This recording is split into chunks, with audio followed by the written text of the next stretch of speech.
Bonsoir mes chers frères et sœurs. Aujourd'hui nous allons parler de la vengeance et du pardon selon la perspective du chrétien, des enfants de Dieu. D'accord? Ok. Alors, quelles sont les choses à savoir? On va commencer par la vengeance d'abord. Dieu dit dans sa parole, la vengeance appartient à l'Éternel. Quel que soit le tort commis, il est important de laisser le Seigneur seul assurer notre vengeance. Deutéronome 32, 35. À moi la vengeance et la rétribution, quand leur pied chancellera, car le jour de leur malheur est proche et ce qui les attend ne tardera pas. D'accord? Donc à Dieu seul la vengeance.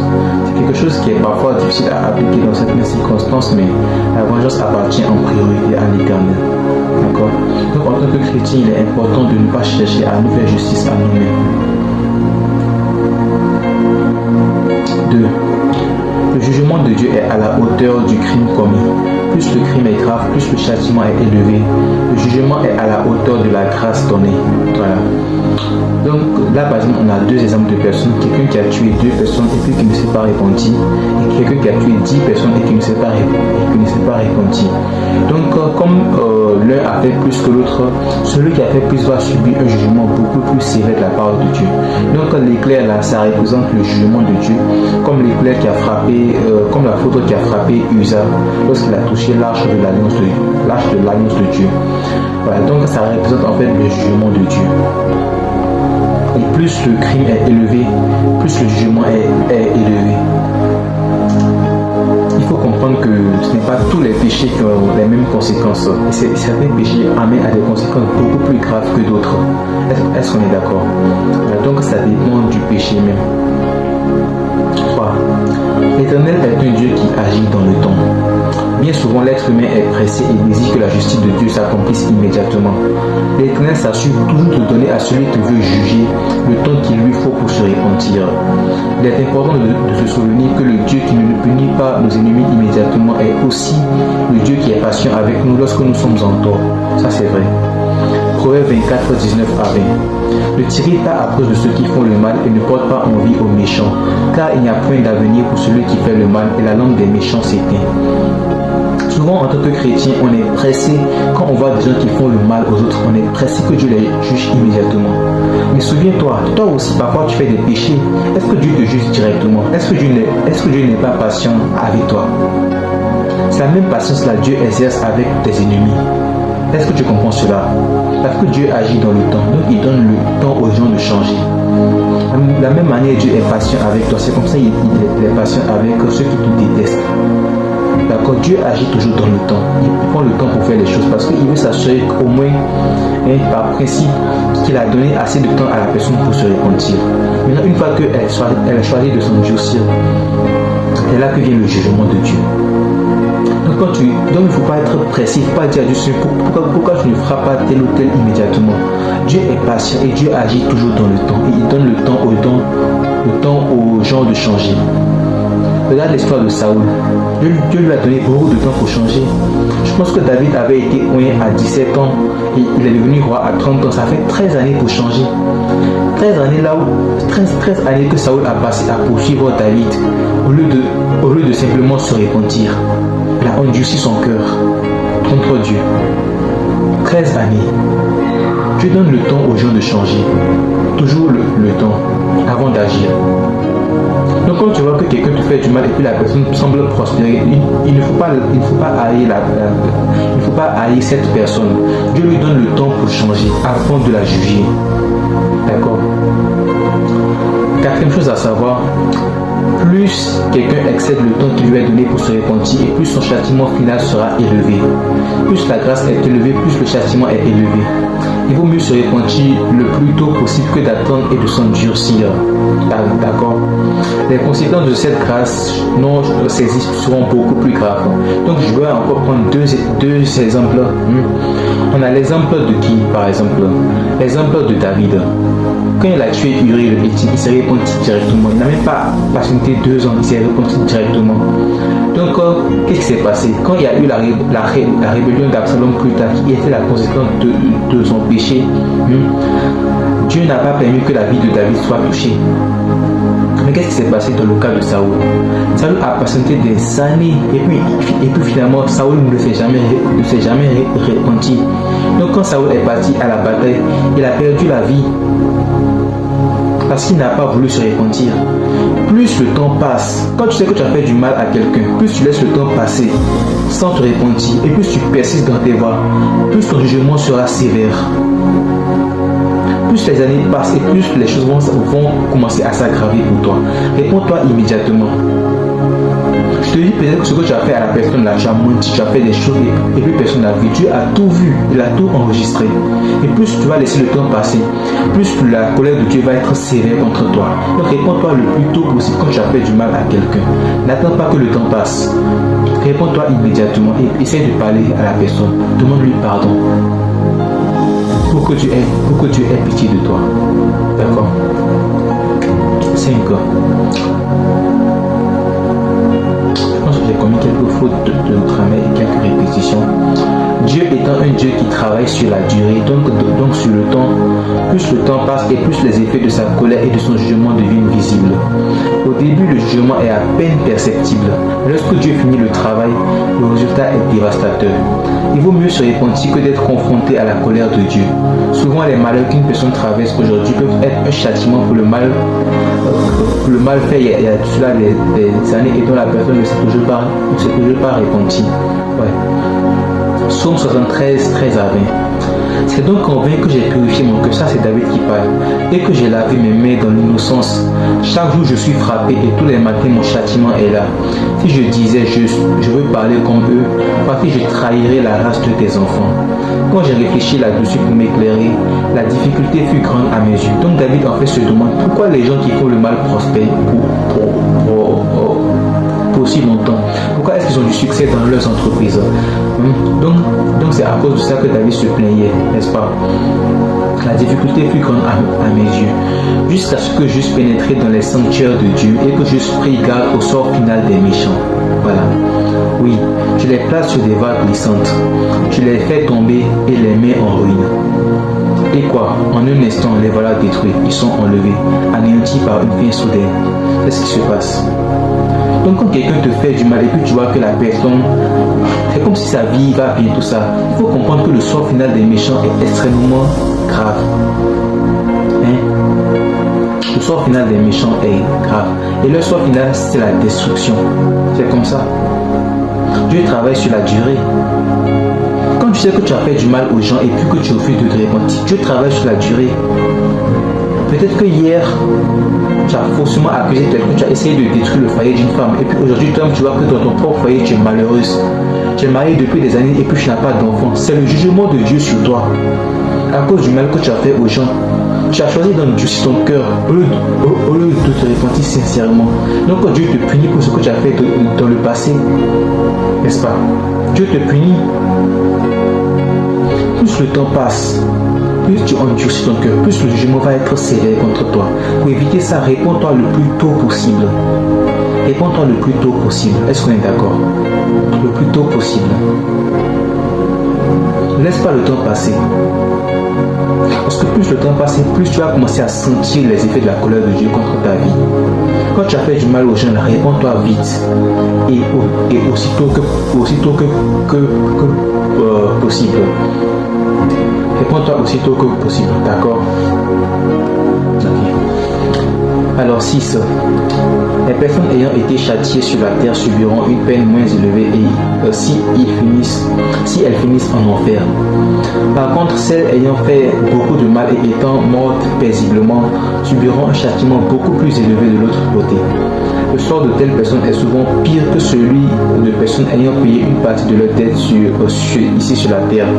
Donc quand tu vois que les gens ont fait du mal là, ils ont tué beaucoup de personnes, ils ont fait vraiment le mal autour d'eux, et puis tu vois qu'ils meurent paisiblement, sans se repentir. Il faut comprendre que ce qui les attend de l'autre côté là, c'est pire que quelqu'un qui a fait du mal et puis qui a payé une partie de sa dette sur la terre. D'accord? Tu vois quelqu'un par exemple qui a commis un crime, je sais pas, il a tué des gens ou bien il a menti sur des gens, il a fait la sorcellerie. Et puis toute sa vie, la personne souffre un peu.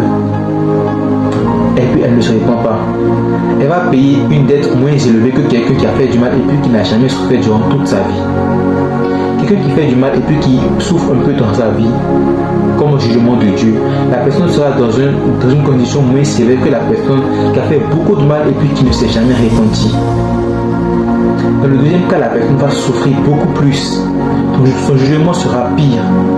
Le mal que tu ne paies pas ici, il faut comprendre que tu vas payer ça de l'autre côté. Beaucoup de gens pensent qu'il n'y a pas une vie après la mort, mais c'est faux.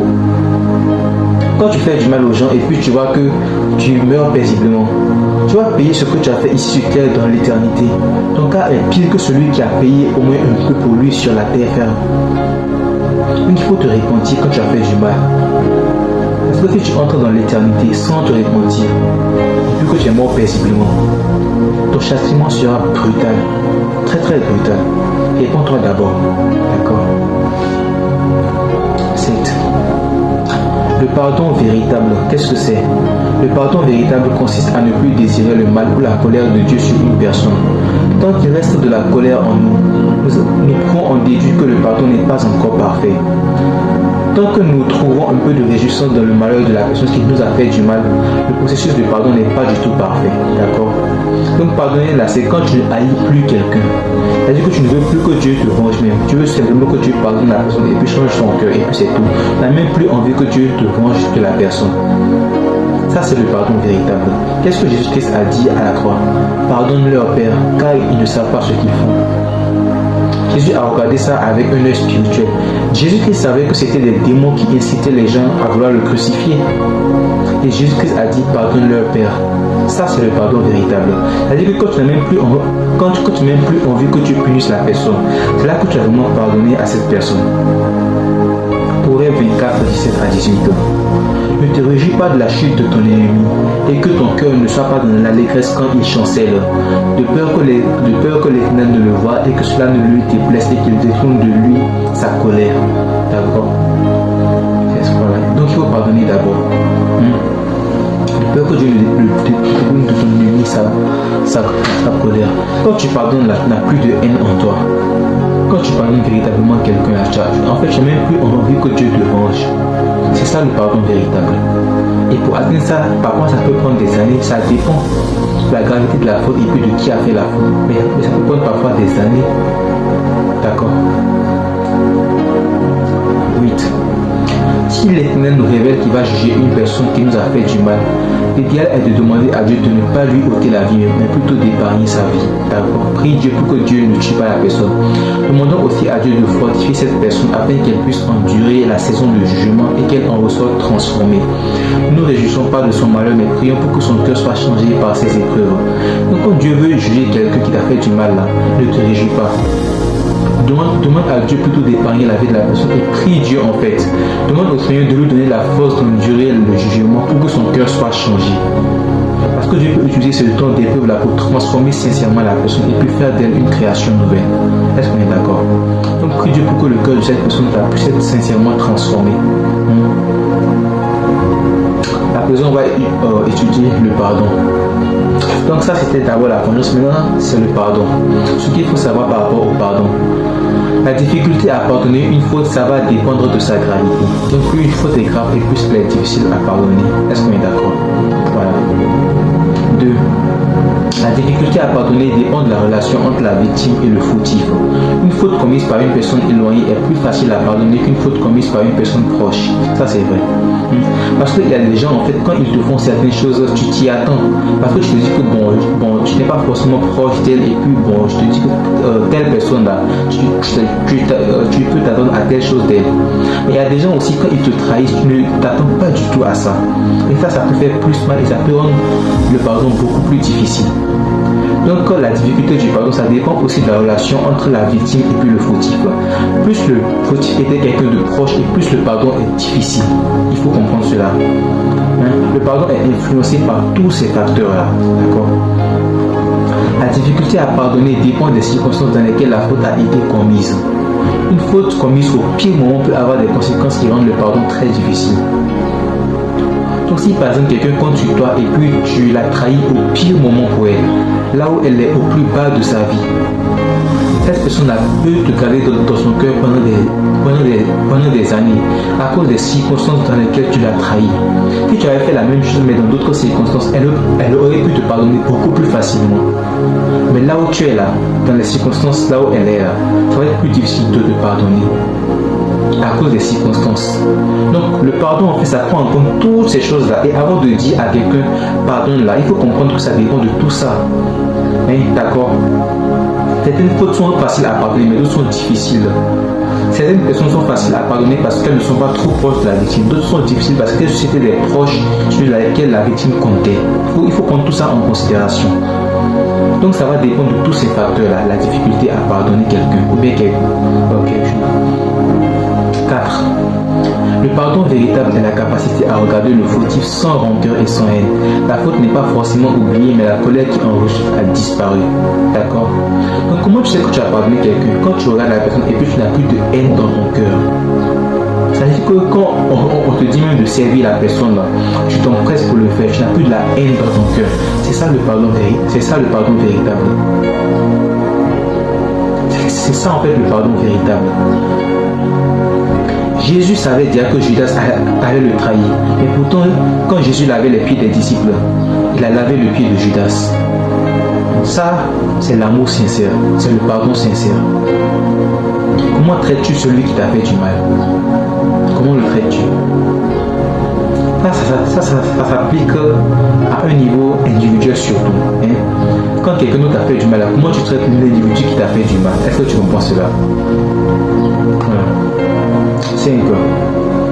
Pour déterminer si l'on a pardonné à une personne véritablement, comment réagirons-nous si Dieu nous demande de prier pour cette personne afin qu'il puisse la bénir et rendre sa vie plus heureuse? Donc imaginez, quelqu'un t'a fait du mal, la personne t'a fait beaucoup de mal. Maintenant Dieu te dit, prends cette personne-là, prie pour elle parce que je suis sur le point de la bénir. Comment réagis-tu? Si tu réagis avec de l'hésitation et puis de la rancœur, de la haine dans ton cœur, si tu pries avec la haine, c'est que tu n'as pas encore pardonné à cette personne. Quand Dieu te dit de prier pour que celui qui t'a fait du mal soit béni, est-ce que tu es capable de le faire? Peut-être qu'une femme t'a volé ton mari aujourd'hui et puis toi tu dis dans ton cœur que tu as pardonné à la femme. Maintenant Dieu te dit vas-y, prie pour cette femme parce que je vais bénir ses affaires et puis je vais la rendre prospère. Est-ce que tu es capable de faire ça? Peut-être qu'une femme a couché avec ton mari et puis Dieu te dit prie pour cette femme pour que je puisse la bénir. Est-ce que tu es capable de faire ça?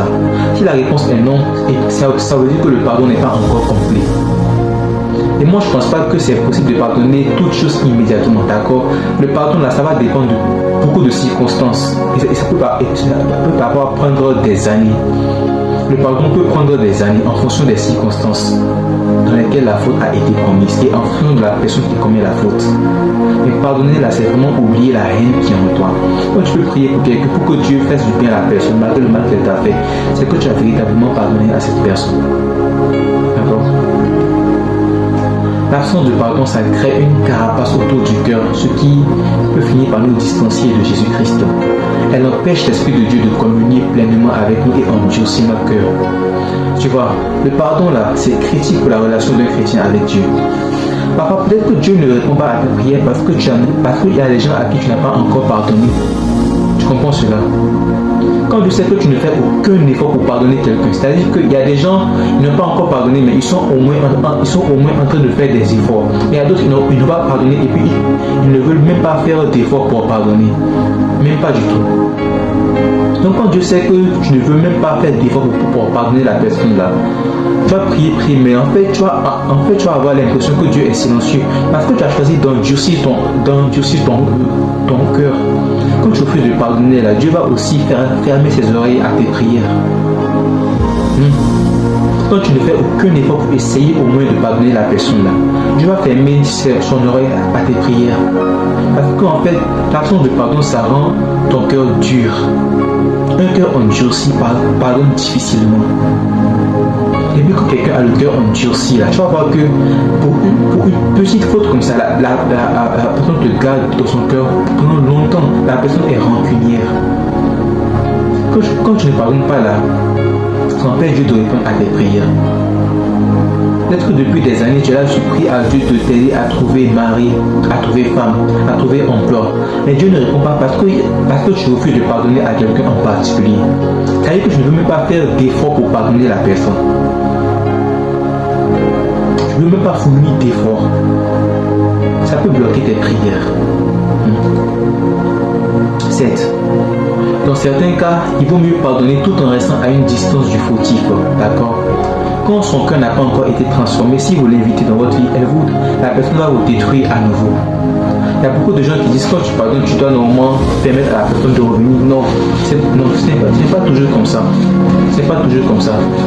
Quand tu pardonnes, il y a des gens que tu les pardonnes, mais tu les apprécies à distance. Tu les gardes à distance. Si tu peux les aider, tu les aides à distance. D'accord? Mais tu les gardes loin de toi. Parce que le cœur n'a pas encore été changé. Ce n'est pas parce que tu as pardonné à quelqu'un que le cœur de la personne a changé. Si la personne est toujours endurcie dans son cœur, égoïste et puis mauvaise, et puis tu l'invites dans ta vie, elle va te détruire à nouveau. Parce qu'elle est comme ça par nature. Ce n'est pas parce que tu as pardonné que tu es obligé d'inviter quelqu'un de nouveau dans ta vie. Il faut savoir ça. D'accord? Donc le pardon là, ce n'est pas forcément de ramener les gens anciens dans ta vie à nouveau. Ce n'est pas comme ça. Si tu es une femme et puis tu es mariée et puis que ton mari t'a frappé juste là et puis tu as fui loin de lui, avant de retourner, demande la permission de Dieu. Parce que seul Dieu sait si l'homme là, son cœur a vraiment changé. Ce n'est pas parce qu'il te demande pardon que son cœur a changé. Assure-toi d'abord que tu as la permission de Dieu. Parce que peut-être que le cœur de l'homme là n'a pas encore changé. Et puis il va de nouveau commencer par te battre. Demande la permission de Dieu avant d'éviter des gens que tu as pardonnés à nouveau dans ta vie. D'accord? Une personne sincèrement désolée va donner le temps à sa victime, le temps qu'il lui faut pour pardonner, d'accord? Elle ne tentera pas de se réintroduire brutalement dans sa vie. Tenter de revenir brutalement après une longue absence peut être un signe de manipulation. Donc quelqu'un qui a été absent pendant longtemps et que la personne veut brutalement revenir dans la vie de quelqu'un d'autre, c'est un signe. Ça, on appelle ça de la manipulation. C'est de la manipulation. Oui, parce qu'en fait je n'ai pas là vraiment parce que je suis désolé, mais parce que tu as envie d'utiliser la personne. C'est pour ça. Tu n'es pas du tout désolé dans ton cœur. Tu n'as pas encore pardonné à cette personne-là. Donc il faut vraiment, quand tu es vraiment désolé, quand tu sais que tu as commis une faute avec quelqu'un et puis que tu es vraiment désolé, donne-lui le temps qu'il faudra pour te pardonner. Ne bouscule pas la personne, ne la précipite pas. Donne-lui le temps qu'il lui faudra pour te pardonner et sois patient avec elle. D'accord? Tout comme Dieu a été patient avec toi. Quand tu pêches, Dieu est patient. Il faut comprendre cela. Donne le temps à ta victime de te pardonner et ne te réintroduis pas brutalement chez elle. Laisse-lui le temps qu'il faudra. Si tu es vraiment désolé, donne-lui le temps, tout le temps qu'il lui faudra et prie pour elle. 9.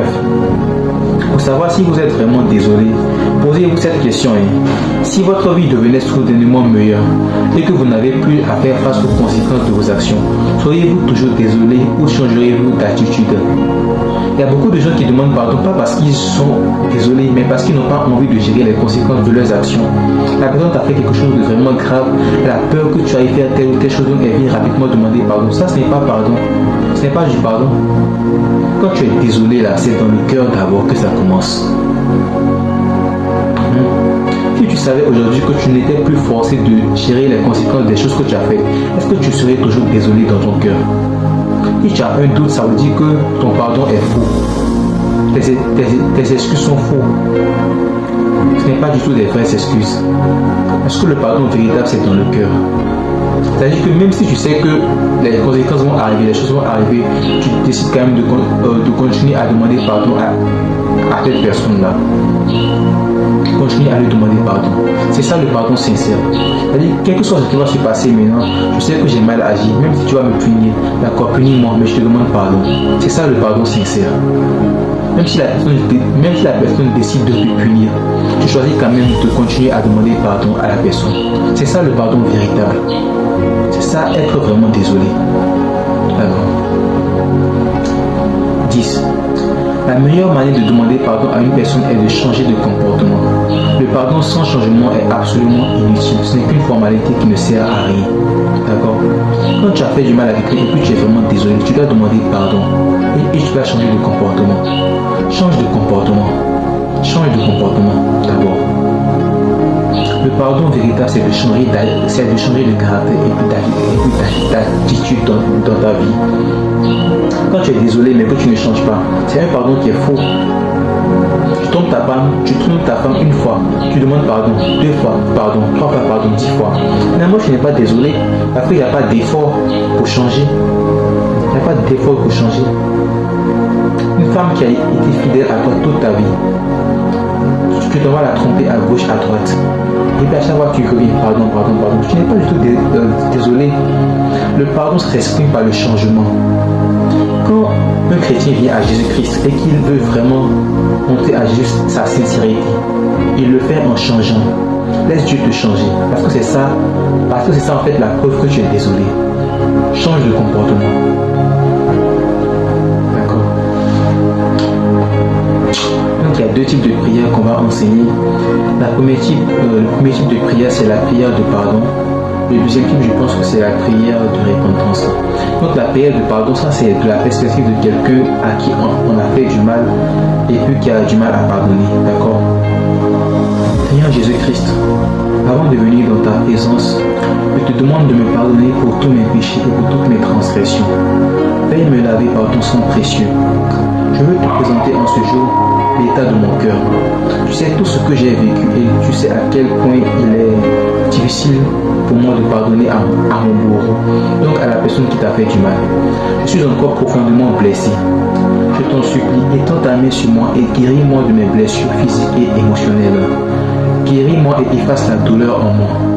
Étends ta main sur moi et prends mon cœur actuel. Donne-moi un cœur nouveau, un cœur capable de pardonner à cette personne. Peut-être que là où tu es, tu as un bon cœur, mais ton cœur n'est pas encore assez doux pour pouvoir pardonner. Donc qu'est-ce que tu fais dans cette saison-là? Quand tu pries, je dis à Dieu, Seigneur, donne-moi un cœur capable de pardonner à cette personne-là, malgré ce qu'elle m'a fait. D'accord? Parfois, Dieu permet aux gens de te faire du mal parce qu'il veut t'enseigner la leçon du pardon. Et pour pardonner, Dieu va transformer progressivement ton cœur. Progressivement. Et en fait, Dieu va commencer par adoucir ton cœur. Et puis va commencer par changer ça doucement. Tu comprends cela? Donc demande à Dieu de changer ton cœur. Ça commence ici dans le cœur. Un cœur capable de pardonner à cette personne.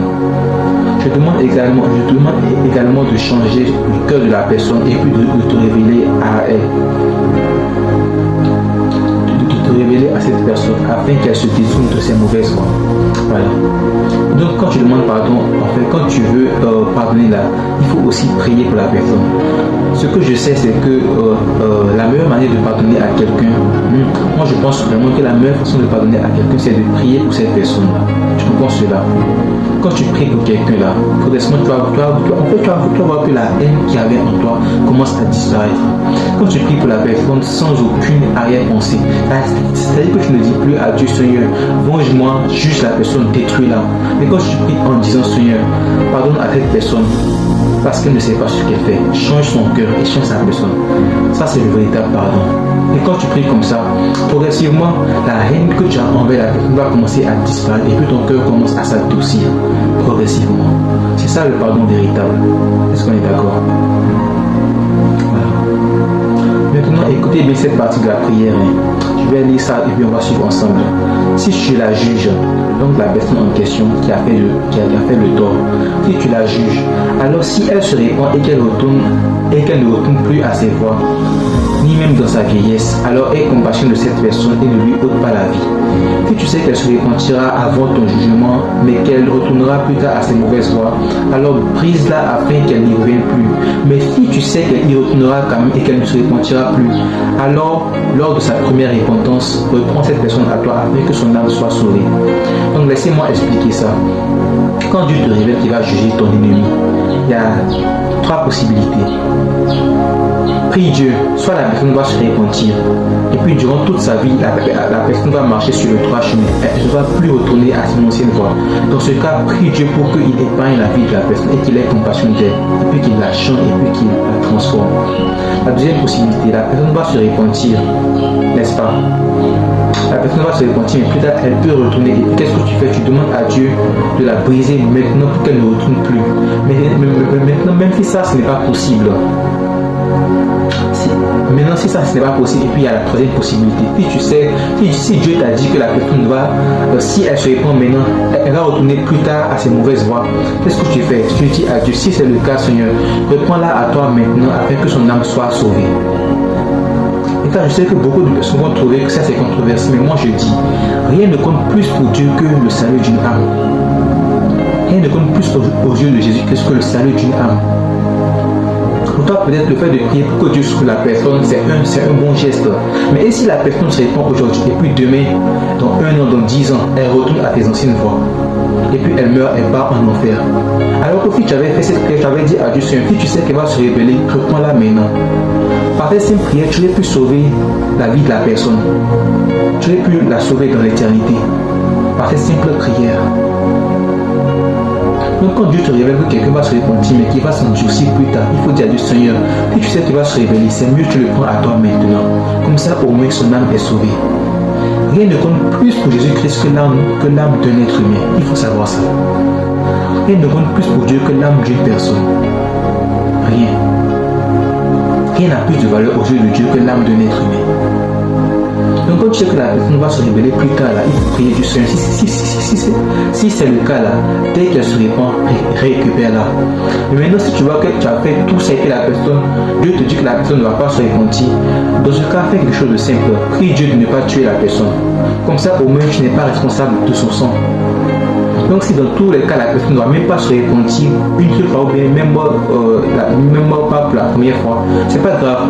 Que Dieu simplement d'épargner la vie de la personne. Comme ça au moins tu sais que tu n'es pas responsable de son sang. D'accord? Voilà. Mais si elle va se repentir maintenant et puis tu sais qu'elle va retourner plus tard à son péché. Si elle va se repentir et puis qu'elle va retourner plus tard, c'est mieux que Dieu l'accueille maintenant pour la mener au ciel. Comme ça au moins l'âme est sauvée. D'accord? Ok. Maintenant, on va continuer la prière. Si je dois l'admettre, donc si je dois admettre la personne, si je dois l'admettre de nouveau dans ma vie, dis-le moi, Seigneur Jésus-Christ. Mais si je dois rester à distance, dis-le moi, car tu connais le cœur de cette personne mieux que moi et toi seul tu sais si la personne a changé ou non. Je te le dis. Ce n'est pas parce que tu pardonnes à quelqu'un que tu es obligé d'éviter la personne dans ta vie. Tu peux pardonner, mais le cœur de certaines personnes ne change pas comme ça prend des années. Donc c'est mieux que tu pardonnes, mais tu restes loin de la personne, jusqu'à ce que Dieu lui-même ait travaillé dans le cœur de cette personne-là. D'accord? Pardonner, ce n'est pas forcément accueillir quelqu'un à nouveau dans ta vie. Ce n'est pas ça le pardon. Tu peux pardonner quelqu'un et puis l'aimer à distance, l'aider à distance, et garde-la à distance. Tant que tu ne l'as pas donné le OK pour éviter la personne, garde-la à distance. Sinon, elle va encore te faire du mal. Donc demande à Dieu sa sagesse pour savoir si tu dois encore éviter la personne dans ta vie ou non. Voilà. Fortifie-moi afin que je puisse pardonner, afin d'être moi-même pardonné. D'accord? Merci pour ta grâce, Seigneur, au nom de Jésus-Christ. Amen. Voilà. Donc ça c'est le premier type de prière, la prière de pardon. À présent, on va étudier le deuxième type de prière. Ça c'est la prière de repentance maintenant. Donc ça c'est de la perspective de quelqu'un qui a fait du mal à d'autres et puis qui veut se repentir maintenant. D'accord? Seigneur Jésus-Christ, avant de venir au-devant de toi, je te demande pardon pour mes péchés et pour mes iniquités et pour mes transgressions. Pardonne-moi pour mes offenses et veuille me laver par ton sang précieux.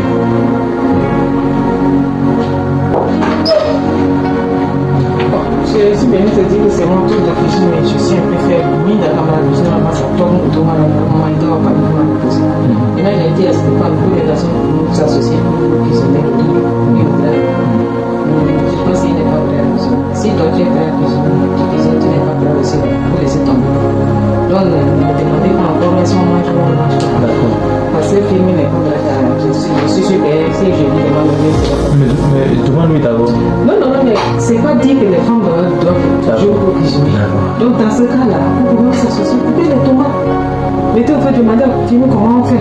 Là, vous donner le directeur de comment faire.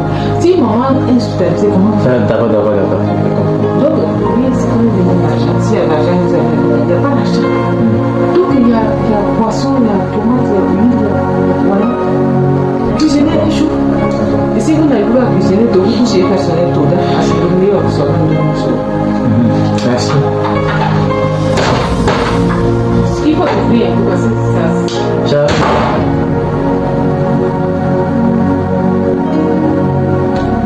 Ok.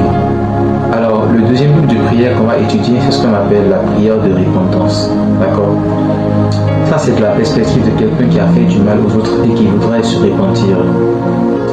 Seigneur Jésus-Christ, avant de venir au-devant de toi, je te demande pardon pour mes péchés, pour mes iniquités et pour mes transgressions. Pardonne-moi mes offenses et veuille me laver par ton sang précieux. Comme toujours, la première étape d'une prière véritable, c'est la confession. Parce que quand on vient à Dieu dans un état de saleté, ça rend vraiment difficile pour Dieu le fait d'écouter la prière. Il faut d'abord se confesser toujours. Je veux te présenter mes erreurs passées et le mal que j'ai fait à mon prochain. Je suis un être imparfait et j'ai fait du tort aux autres. Pardonne-moi, Éternel mon Dieu, et ne détourne pas ta face de moi. Je te remets en ce jour le fardeau de mon péché et je te demande de me pardonner le mal que j'ai commis. Je t'en supplie, Seigneur, ne permets pas que je reste tel que je suis. Voilà, car je risque de répéter les mêmes erreurs. Prends mon cœur actuel et donne-moi un cœur nouveau. Donne-moi un cœur selon ta pensée et non un cœur selon la mienne.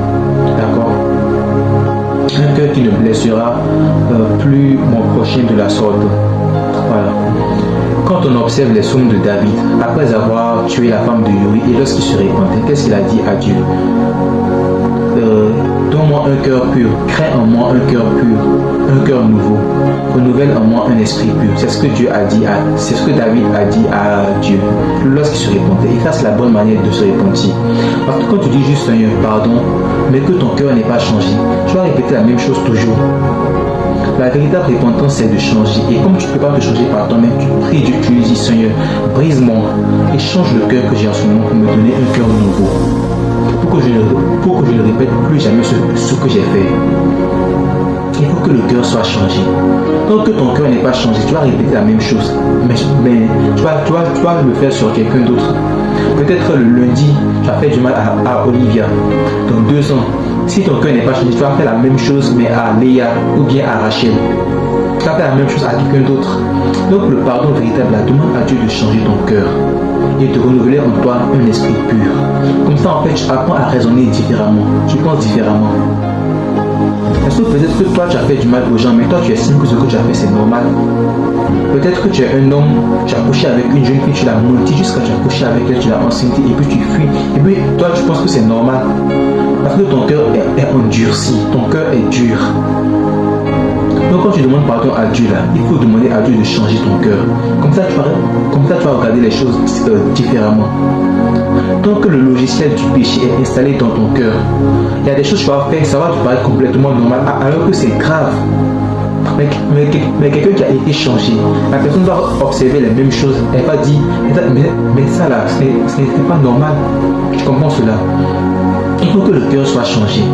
Parce que quand ton cœur est changé maintenant, tu apprends à raisonner différemment. Je te dis, non, mais ce que j'ai fait là, vraiment, j'ai eu tort. Ce n'est pas du tout normal. Ce n'est pas du tout normal. Ce n'est pas juste.